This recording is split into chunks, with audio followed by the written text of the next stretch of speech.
പൊള്ളാച്ചിയിൽ നിന്ന് തിരുപ്പൂരിലേക്കുള്ള പാത പകൽ സമയങ്ങളിൽ തിരക്കേറിയതാണെങ്കിലും അർദ്ധരാത്രി പിന്നിടുന്നതോടെ വിജനമാകാറുണ്ട്. ഇരുവശങ്ങളിലും തലയുയർത്തി നിൽക്കുന്ന കരിമ്പനകളും തെങ്ങിൻ തോപ്പുകളും കരിങ്കൽ ക്വാറികളും ഈ വഴിയെ രാത്രിയിൽ കൂടുതൽ ഭീതിജനകമാക്കുന്നു. വർഷങ്ങളായി തമിഴ്നാട്ടിലും കേരളത്തിലുമായി ലോറി ഓടിക്കുന്ന ഒരു മുതിർന്ന ഡ്രൈവർക്കുണ്ടായ അനുഭവമാണിത്.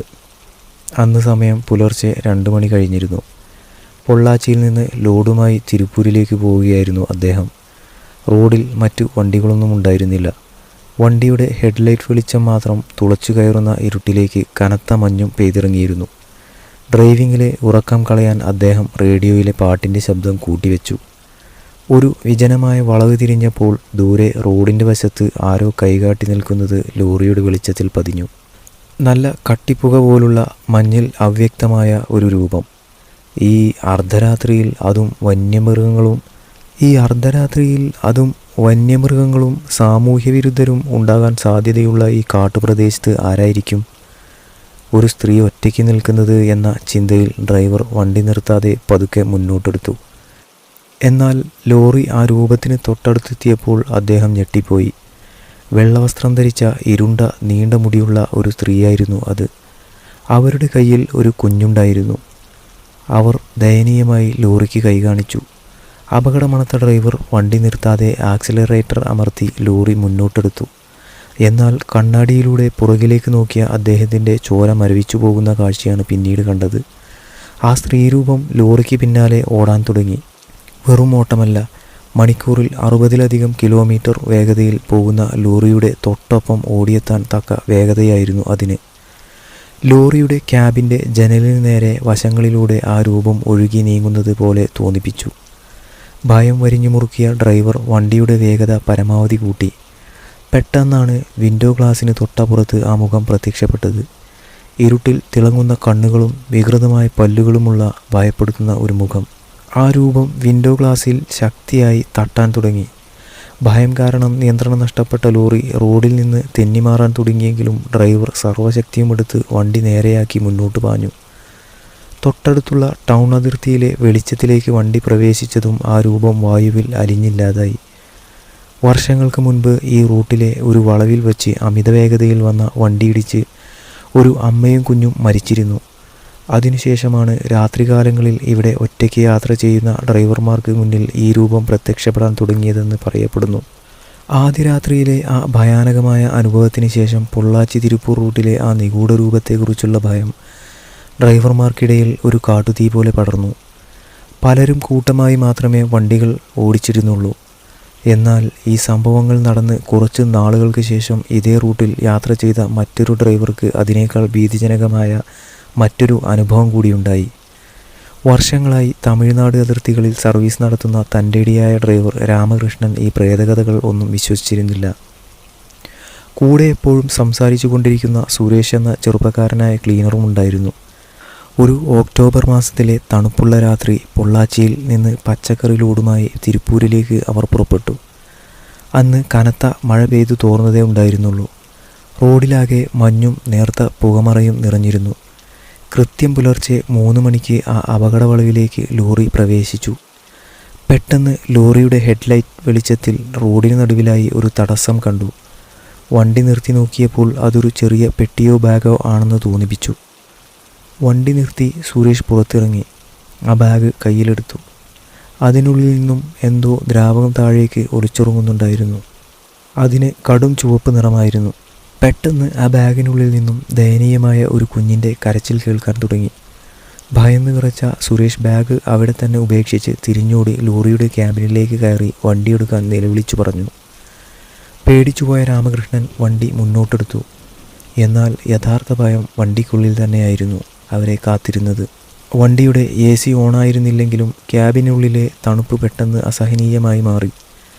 ഡ്രൈവർ സീറ്റിന് തൊട്ടുപുറകിലുള്ള ബെഡ് സ്പേസിൽ ആരോ കിടന്ന് തിരിയുന്നത് പോലുള്ള ശബ്ദം കേട്ടു.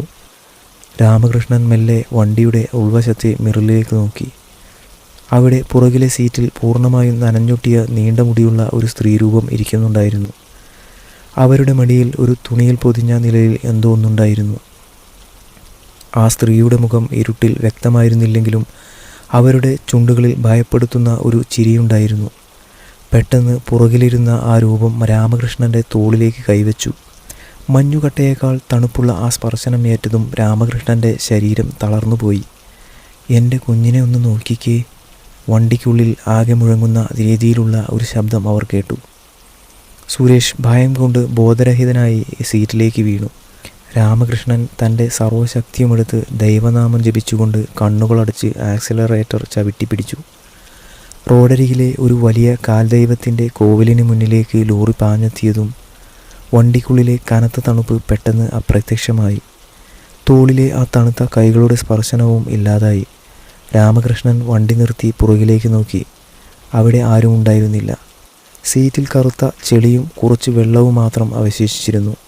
പിറ്റേന്ന് രാവിലെ തിരുപ്പൂരിലെ പച്ചക്കറി മാർക്കറ്റിൽ ലോഡിറക്കുമ്പോൾ രാമകൃഷ്ണൻ്റെ തോളിൽ ആ രൂപം തൊട്ട ഭാഗത്ത് കറുത്ത നിറത്തിൽ 5 വിരലുകളുടെ പാട് വീണിട്ടുണ്ടായിരുന്നു.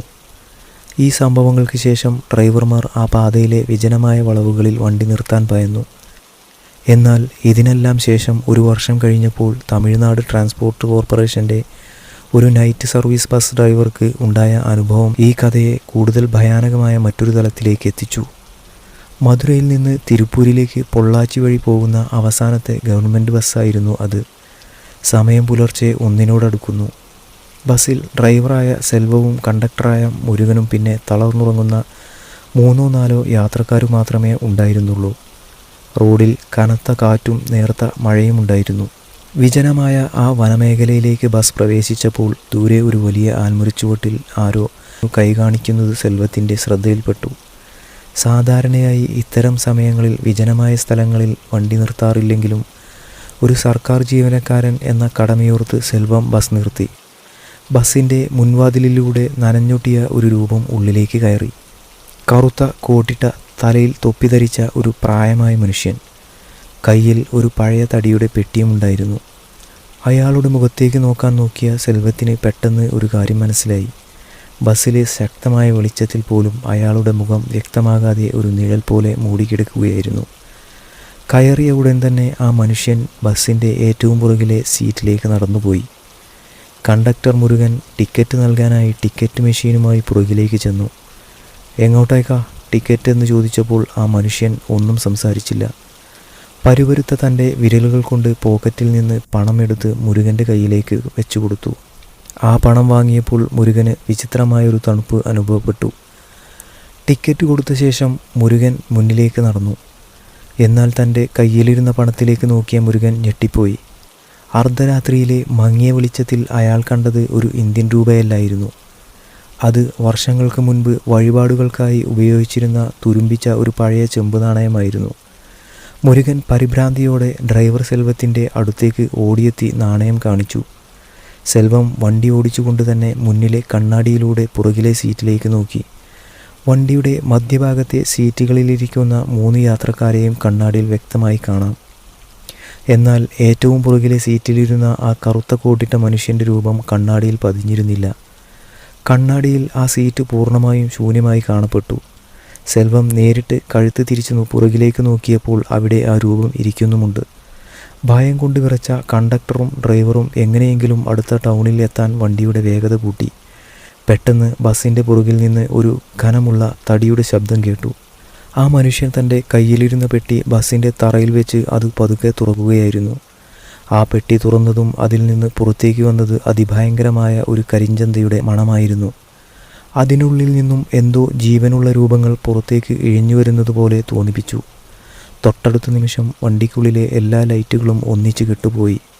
ബസ്സിനുള്ളിൽ യാത്രക്കാരുടെ ഭയന്നുള്ള നിലവിളികൾ ഉയർന്നു. സെൽവം ബസ് റോഡരികിലേക്ക് ഒതുക്കി നിർത്തി. മുരുകൻ തൻ്റെ മൊബൈലിൻ്റെ ഫ്ലാഷ് ലൈറ്റ് ഓൺ ചെയ്ത് പുറകിലേക്ക് അടിച്ചു. അവിടെ ആ കറുത്ത കോട്ടിട്ട മനുഷ്യനോ അയാളുടെ കയ്യിലുണ്ടായിരുന്ന പെട്ടിയോ ഉണ്ടായിരുന്നില്ല. എന്നാൽ അവർ ഇരുന്ന സീറ്റിൽ ഒരു വലിയ കരിങ്കൽ കഷ്ണവും അതിൽ കരിമ്പനയുടെ കുറച്ച് ഉണങ്ങിയ ഓലകളും വീണുകിടപ്പുണ്ടായിരുന്നു. വിചിത്രമെന്ന് പറയട്ടെ, ബസ്സിൻ്റെ വാതിലുകളോ ജനലുകളോ ഒന്നും തന്നെ തുറന്നിട്ടുണ്ടായിരുന്നില്ല. ഇന്നും ആ പാതയിലൂടെ രാത്രികാലങ്ങളിൽ പോകുമ്പോൾ ഡ്രൈവർമാർ കനത്ത ഭയത്തോടെയല്ലാതെ വണ്ടി മുന്നോട്ടെടുക്കാറില്ല.